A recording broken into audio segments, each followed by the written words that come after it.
নমস্কার বন্ধুরা, তোমরা সবাই কেমন আছো? আশা করি ভালো আছো, আর আমিও খুব ভালো আছি। তো বন্ধুরা, আজকে গেছিলাম বাজারে চিকেন কেনার জন্য। তো গিয়ে দেখি চিকেনের দোকানে চিকেন স্কিন মানে মুরগির যে চাম সেটা পরিষ্কার করে রেখেছে। তো ভাবলাম যে চিকেন আজকে আর নেব না, তাই 1 কেজি চিকেন স্কিন কিনে নিয়ে চলে আসলাম। এই যে বন্ধুরা চিকেন স্কিন তোমাদেরকে খুলে দেখাচ্ছি, চলো। আর চিকেন স্কিন আমি কিভাবে রান্না করে পুরো ভিডিওটি দেখতে থাকো। তো চলো বন্ধুরা, রান্নার জন্য প্রসেস শুরু করা যাক। যে বন্ধুরা দেখো, তোমরা কে কে খাও অবশ্যই জানাবে বন্ধুরা, আমাকে তো খুবই ভালো লাগে। আমি ভালো করে পরিষ্কার করে নেব। তো বন্ধুরা, আমি ছোট ছোট পিস করে কেটে নিয়েছি। এই যে বন্ধুরা, এই সাইজের পিস করে কাটছে, আর জলে ভালো করে পরিষ্কার করে নিয়েছি। এই যে বন্ধুরা, খুব সুন্দরভাবে পরিষ্কার করে ছোট ছোট পিস করে কেটে নিয়েছি।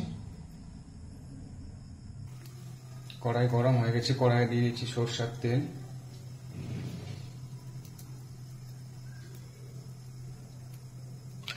ফোড়নে দিচ্ছি দুটো তেজপাতা, গোটা জিরা মশলা, দিয়ে দিচ্ছি পেঁয়াজ কুচি,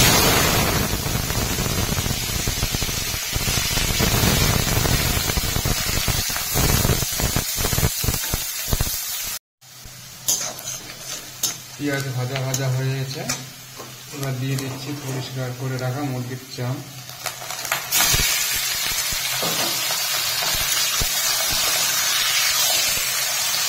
চাম দিয়ে বেশ কিছুক্ষণ ভেজে নেবো, আর একটু নাড়াচাড়া করে।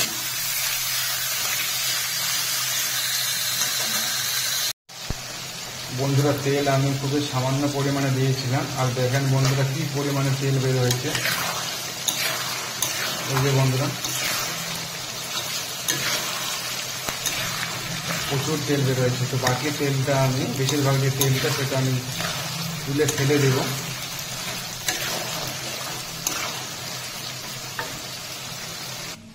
এই যে বন্ধুরা, পুরো 1 বাটি তেল আমি ওখান থেকে ছেঁকে নিয়েছি।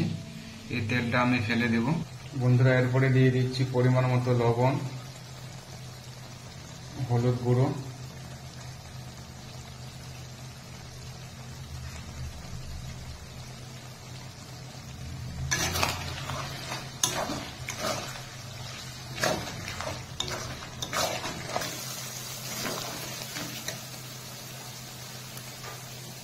দিয়ে দিচ্ছি আদা রসুন পেস্ট,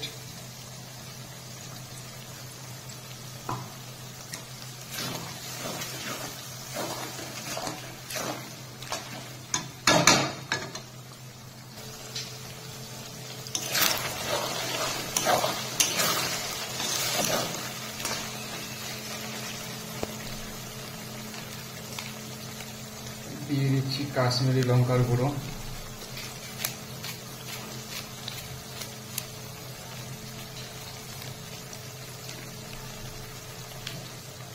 জিরা মশলা গুঁড়ো,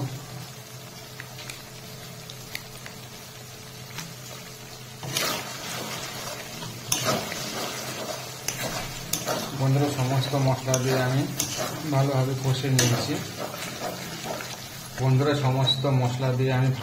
কষে নিয়েছি। এরপরে দিয়ে দেব পরিমাণ মতো জল, ঝোলের জন্য। জল খুব একটা বেশি দেব না, হালকাই দেব। দিয়ে দিচ্ছি জল।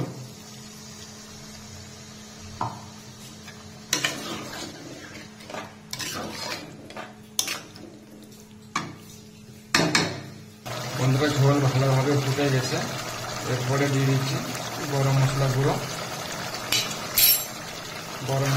দিয়ে নেড়ে চেড়ে নামিয়ে নেব।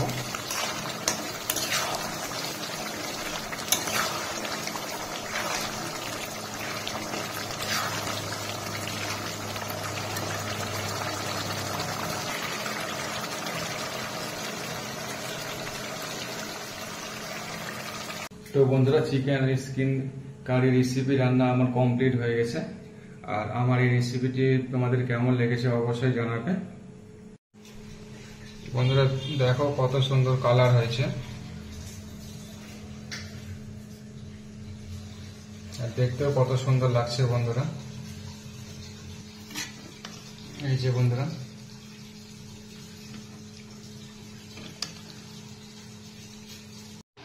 তো বন্ধুরা খাবার নিয়ে আমি বসে পড়লাম। আর যারা খেতে পছন্দ করো তারা বাড়িতে এইভাবে একবার রান্না করে খেয়ে দেখবে। আর যারা খেতে পছন্দ করো না তারা তো ভাবছই যে এই জঙ্গলি লোকটা আবার কি খাবার খায়। তো এরকম কোনো ব্যাপার না।